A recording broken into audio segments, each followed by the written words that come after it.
안녕하세요. 반갑습니다. 이번 시간에는 아브라함 가정을 중심한 복귀 섭리 가운데 실체 기대에 대해서 알아보기로 하겠습니다. 원래 아브라함이 믿음의 기대를 승리했다면 그의 자녀인 이삭과 이스마엘을 중심하고 실체 기대를 위한 섭리가 이루어졌을 것입니다. 그런데 아브라함 대신에 이삭이 믿음의 기대를 승리했기 때문에 그의 자녀인 에서와 야곱이 가인과 아벨의 입장에서 타락성을 벗기 위한 탕감 조건을 세움으로써 이 실제 기대를 이루기 위한 섭리가 진행이 되었던 것입니다. 이처럼 야곱이 실제 기대의 중심 인물이 되기 위해서는 먼저 아버지인 이삭과 심정일체를 이루어야 됩니다. 그리고 아벨의 입장을 탕감 복귀하는 그 입장에 서야만 되었던 것입니다. 원래 아벨은 차자지만 하나님의 뜻으로 보면 장자와 같은 입장인 것입니다. 따라서 이 야곱이 그 아버지와 심정일체를 이루고 아벨의 입장을 탕감복귀하기 위해서는 그 아버지로부터 축복을 받고 개인적으로 장자의 기업을 복귀하지 않으면 아니 되었던 것입니다. 이제 그 내용이 성서를 보게 되면 창세기 25장 34절에 나오게 되는데 이 떡과 팥죽 사건이 있었던 것입니다.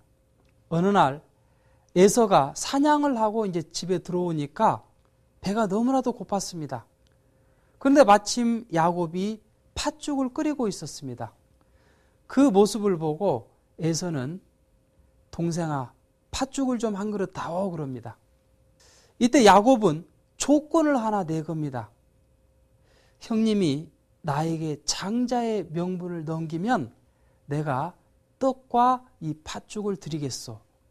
그렇게 얘기를 합니다. 에서는 너무나도 배가 고프니까 곧 죽을 지경이다 보니까 그래 그러면 네가 형 해라. 나는 그거 필요 없다.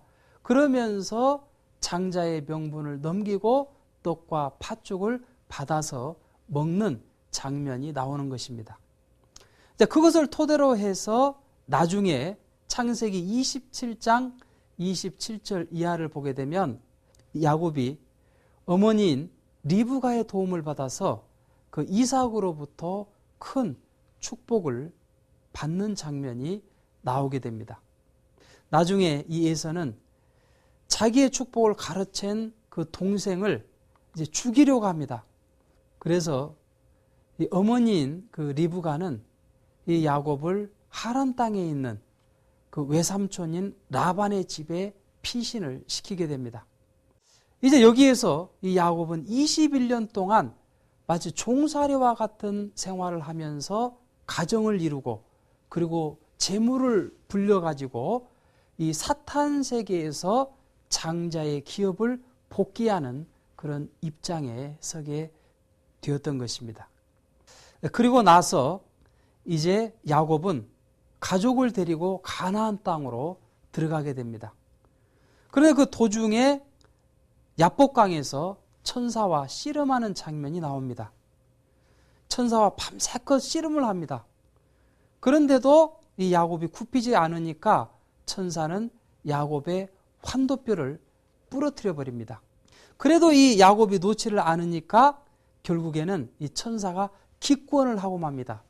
그러면서 야곱에게 축복을 해주는데 이제부터 너는 야곱이라고 하지 말고 이스라엘이라고 하라. 그러면서 이스라엘이라는 이름을 받게 된 것입니다. 바로 그 후손들이 지금의 이스라엘 민족이 되었던 것입니다. 이것은 아담 가정에서 아담이 천사를 주관했어야 되는데 그 천사로부터 오히려 주관을 받게 된 것을 탕감 복귀한 그러한 내용이 되었던 것입니다. 이로써 야곱은 이 아벨의 입장을 탕감 복귀함으로써 실체 기대의 중심 인물이 될 수 있었던 것입니다.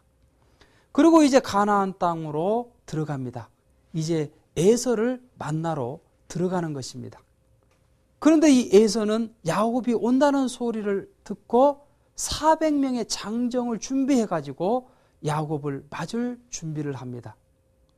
21년 전에 이 야곱이 자기 축복을 가로챈 것을 아직도 붕괴하고 있었던 것입니다. 그리고 그를 만나면 죽이려고 했던 것입니다. 그러니까 이 야곱은 그 형의 마음을 이제 진정시키기 위해서 자기가 갖고 있는 모든 재물과 그리고 노비들을 이제 나누기 시작합니다. 그룹으로 이렇게 나누게 됩니다.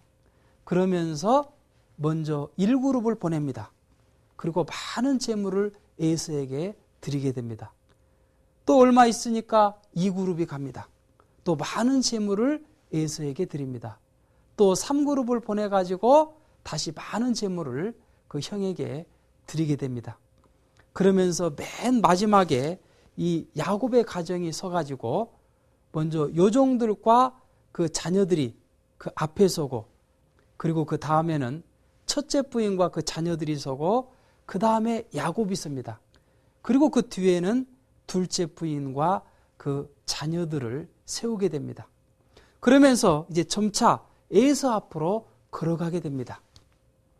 에서 앞에 다다를 즈음에 야곱은 큰 절을 올립니다. 그리고 조금 더 걸어가면서 또 큰 절을 이렇게 올리면서 7번의 절을 올리면서 에서한테로 다가가게 됩니다. 그러면서 에서를 만났을 때 형님을 보니 하나님을 본 것 같습니다 라면서 큰 절을 합니다. 이때 에서는 그 야곱을 죽이려고 했던 그 마음을 이제 접게 됩니다. 그러면서 그 야곱을 사랑으로 환영을 하게 되었던 것입니다.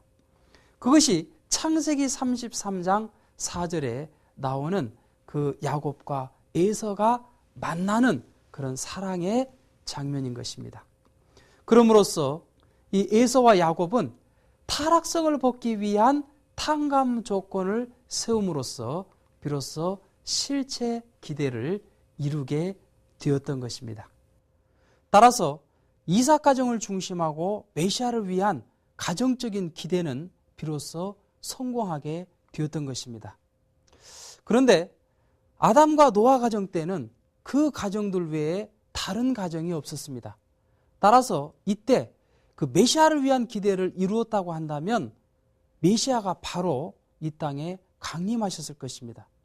그러나 아브라함 가정에 있어서는 이미 사탄을 중심하고 민족을 형성해 나왔기 때문에 이 메시아가 오셨을 때 그 메시아를 모시고 받들 수 있는 그 하늘편의 선의 민족을 형성할 때까지는 하나님은 메시아를 바로 보내실 수가 없었던 것입니다.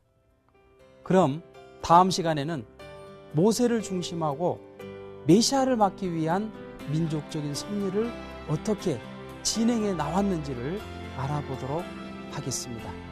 감사합니다.